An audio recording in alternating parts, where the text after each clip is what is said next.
Tole arramata duree hancufaatu afaan naguutee jedhuni ergaa xiqqoo takka walii dabarsina.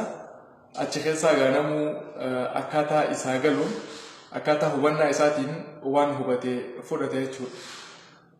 Gaaf tokko namtittiin takka dhukkubsattee akka malee yeratti.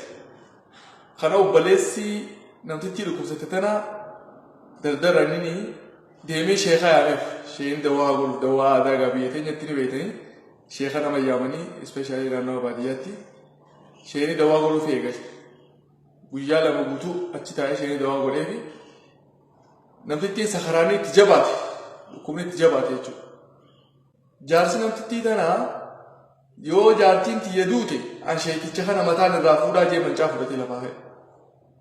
Abadan sheekicha kana jaartii dhukkubse malee isin akka dhukkubsattee hin beektu saniifuu mataan irraa fuudhaa jeniin ajjeesaa isa kana.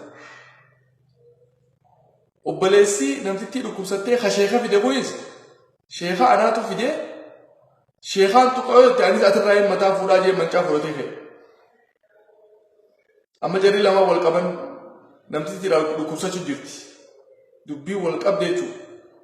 Miciiwwan namtittiin san dhalte gabbaatee gurra lamaa qabattee iyyiisatti qabdi. Ettee. Kana ollaa fi wanti naannoo san namni jiruun dirmatanii maal taatee miceeyyoo jedhan maa iyyitaa hancufaa afaan na guutee etteen. Amma gama guddoon dirmachuu dhuftuun ajaa'ibdi hancufaa afaan na guutee duba liqimsituu jedhaniin hin liqimsituu. Yoo liqimse ayyoo du'aa etteen duba firraan tuftuu jedhaniin ammas yoo firraa tuftee hoyi yoon tufe abboo du'aa etteen. Dubbiin uummata kan dhibdee jechuudha. Hancoo firraan tuftu hin liqimsitu yoo liqimsaa yoo du'a hin tuftu yoo tufe abboo du'a. Ol seenan ka'anii mana gisee ol seenan kun namtittiin ni ciiftii jaarsi mancaa qabatee irra dhaabbata mucaanis mancaa qabatee dhaabbata wal fixuuf jechuudha isii yoo duute. Isaan achuma dhiisaniiti dhukkubsattuu fuudhanii karaa mana yaalaa geessan dafanii. Isiin fayyitee galtee jarri lamaanis nagayaan adda galee jedhanii. So dubbiin gariinis akkasii tuhuufis hin taatu liqimsuufis hin taatu akkasii yeroo takka takkaan cuftinis afaan nama guutti jechuu faleeti galatoomaa.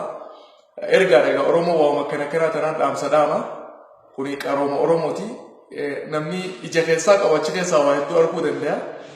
Haala kanaan ergaa walii dhaamnaa yoo barbaachisaa ta'e viidiyoo kana akka gammaddan taate ergaalee akkanaa kana kitaaba lamaffaa kan itti barreessee hin qaba jechuudha.